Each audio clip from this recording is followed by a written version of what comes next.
point there was a belt where a gun popped out. There was he took a bicycle and put like not like motors but like almost like gunpowder field like almost like rockets on it Mm-hmm. so it could so he could go really fast. And uh so Will Smith's character was like I don't need any of your gadgets. I'm just gonna take my horse and my guns and take care of this. And Artemis Gordon's like, no, we need to sneak in and we need to figure out as much information as we can about these inventor or these scientists that went missing. And so they have two different motivations.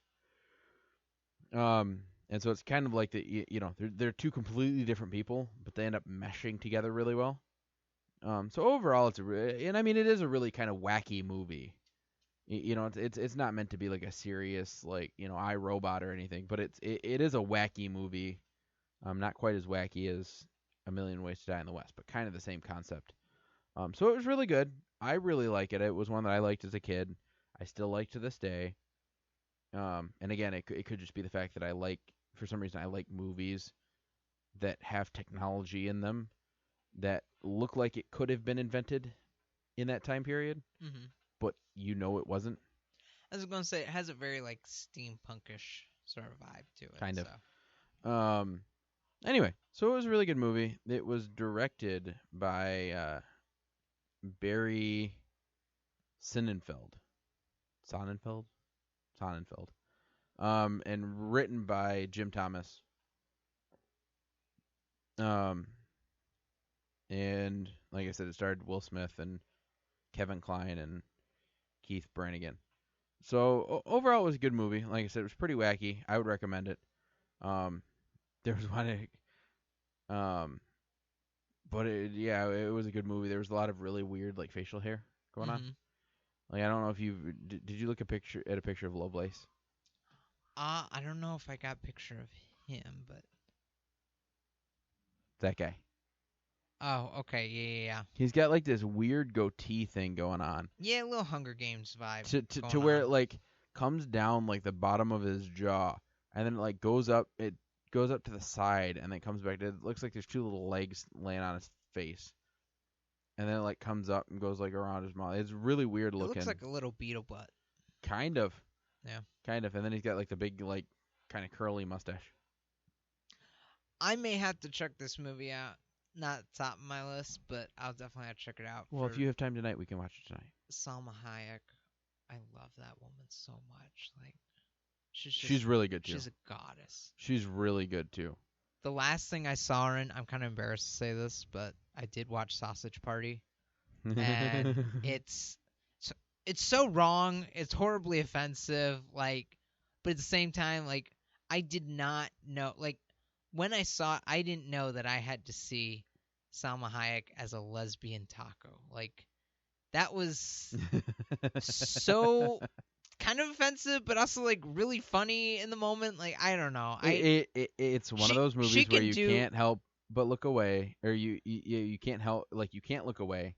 She can do But anything, you want to. and I'll support her. Like, I love her so much. So that was our retro pick of the week. Our fresh pick of the week only came out a few years later. It came out in 2004, and it was called Around the World in 80 Days. It had Jackie Chan in it, and I'm blanking on the other guy's name because I don't have it pulled up. Steve Coogan. Thank you, Steve Coogan, who has been in quite a bit. This was a good movie. Matthew and I actually watched this one together, so Matthew's seen this one. Yep. So in the storyline is, sorry, I'm trying to pull it up. The storyline is pretty much there's this inventor, and he's kind of the outcast of the science community. He's pushing for innovation, and they're like, no, that's foolish. It's more of like they're political scientists and not, actual scientists. They don't do any experiments. They don't have any hypotheses. And so this all takes place. Well, part of it takes place in London. Majority of the story does. And so what it is he's an inventor, and he um is trying to prove in the beginning of the movie he's trying to prove that people can move faster than what was it 50 miles an hour, Yeah. and their organs do not get um it doesn't harm their organs at all. And he came in with his innovation, and they laughed in his face. And the movie actually starts with Jackie Chan's character, who played, uh, was it Passport One or Passport Out? Oh, Passport 2 or something like that. Yeah. Um. Anyway, and he pretty much robbed the bank of. Was it the what was it? The Bank of. It was like the Royal English Bank or something. Yeah. Yeah. Um. And it was actually he was stealing back a relic that had been stolen from his village in China, and he's trying to go undercover, and so he ends up being um is it in it Steve Coggin's almost like an assistant. Steve Coggin played it was Phileas Fogg. thank you Phileas Fogg. I kept wanting to say Philip, but Phileas Fogg. And so these two when he goes in when Phileas Fogg goes in to show his discovery that he had made using Jackie Chan, who was just a scared Chinese guy trying to get away from the police. They laughed in his face, and he was talking. They were talking about they got on the topic of how the royal bank was stolen from, and during this Jackie Chan standing in the line with all the other I don't want to call them servants, but like assistants, and he figured out that there's a trend that they whisper down this line, and they whisper to one of their masters, and then that person goes over and tells someone else, and then someone goes, I heard it from from a great source that this and it's really coming from these servants. And so Jackie Chan's character goes like, I heard it was a guy from, because they said they heard it was a guy from China, and he said and he passed it down the line. He's like, I heard it was a guy from, where was it? Oh, they were just making it like Norwegian, Yeah. and he was Irish or whatever. He's just trying to deflect blame off Yeah, himself. he was trying to deflect blame. And then he was trying to find a way home so he could get this relic home. And they were talking about how, the guy won't get away, and he said actually he could. Phineas Fogg is like, actually he could if he took this and this and this and this and this, he could be home in no time at all. They're like, you're pretty much saying he can be home in in certain period of time. And that's when Jackie Chan's character gets an idea. He's like, and so they make this big wager, and he's talking to, what was it? It was the head of the science yeah, academy. the head of the science academy, and he pretty much said they made a wager that if Phineas Fogg could make it around the world in 80 days, he would become the new head of the science academy, and the other guy would just give up his position. If he didn't make it around the world in 80 days, Phineas Fogg was to, get rid of his workshop, never step foot in the Academy of Science ever again, and never invent anything ever. So this whole movie is about these two going around the world in 80 days by taking this and this and this and this and this, and then obviously you've got the head of the Science Academy who's trying to foil them, by doing this and this, and it is a really good movie. It's very like they explore a whole bunch of different cultures too. It's really cool. And then you get to see Jackie Chan fighting, which was freaking awesome. Yeah, well, it was just a really good movie, but it was also one of those where there were a lot of inventions that I could kind of see made in that time frame, but also ones that were made later.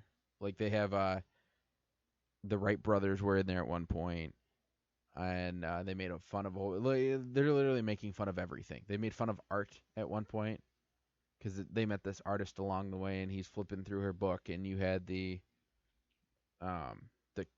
what was it? A sad clown. Yeah, like The artist was played by Cecile de France, and to be honest, her character really wasn't given a whole lot to do except be pretty.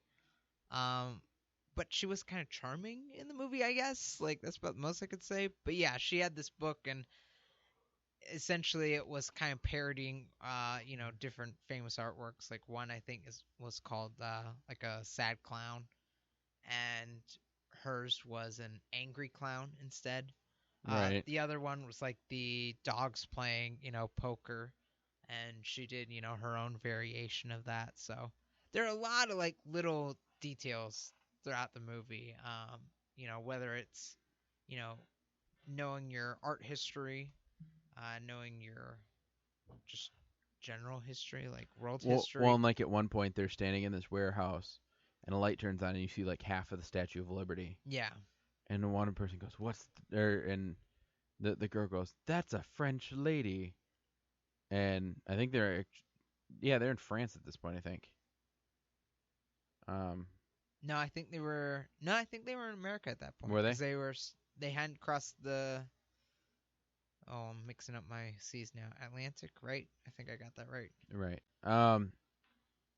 Anyway, so and it was the Statue of Liberty, which, if any of you know, was actually designed, and maybe created by a French artist. Yeah, it was a gift from the It, French. it was a gift from France to America.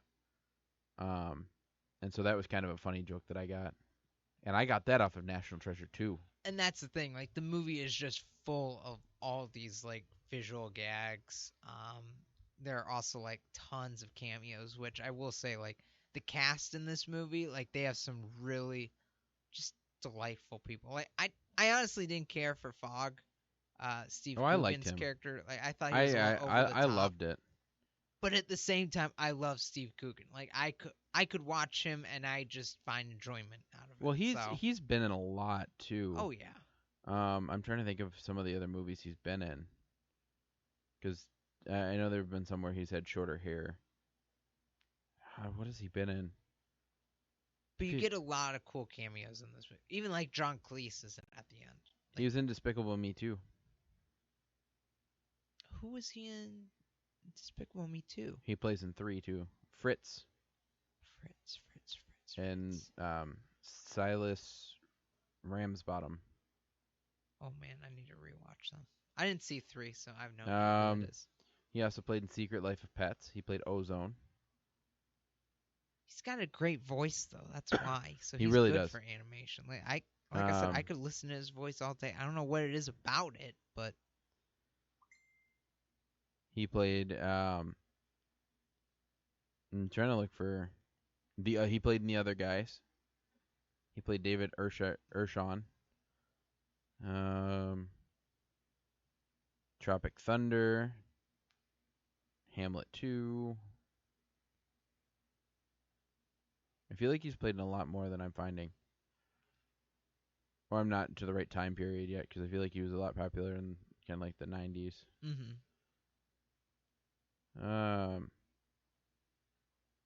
Anyway, just a great actor. I feel like he also shows up in a lot of little roles too. yeah. Like I don't think I've seen him much as the lead actor, but I've seen his face like. Well, and he's a gajillion produced. times, He's so. produced 44 things, written 32. Done a couple soundtracks, and things like that. So he's been around, and I feel there's something else I know him from. I want to see him in Philomena. I always heard that was good. I never saw it. I think it was nominated for Best Picture. Yeah. So. Anyway, so he was really good in this. I really liked his character. Phineas Fogg, I thought was kind of funny because he was very like set in his ways. And they almost made him without like Jackie Chan's character and Cecilia de France. Like he couldn't have made it around the world without them because there was things about the world he didn't know. Versus he had Jackie Chan who was fighting his own battles and trying to keep him on task. That's who he was. What? He was Octavius in Night at the Museum. He was one of the little guys, like the figurines. That's what it was. Okay. I was like, I know I recognize him from something. Oh my god.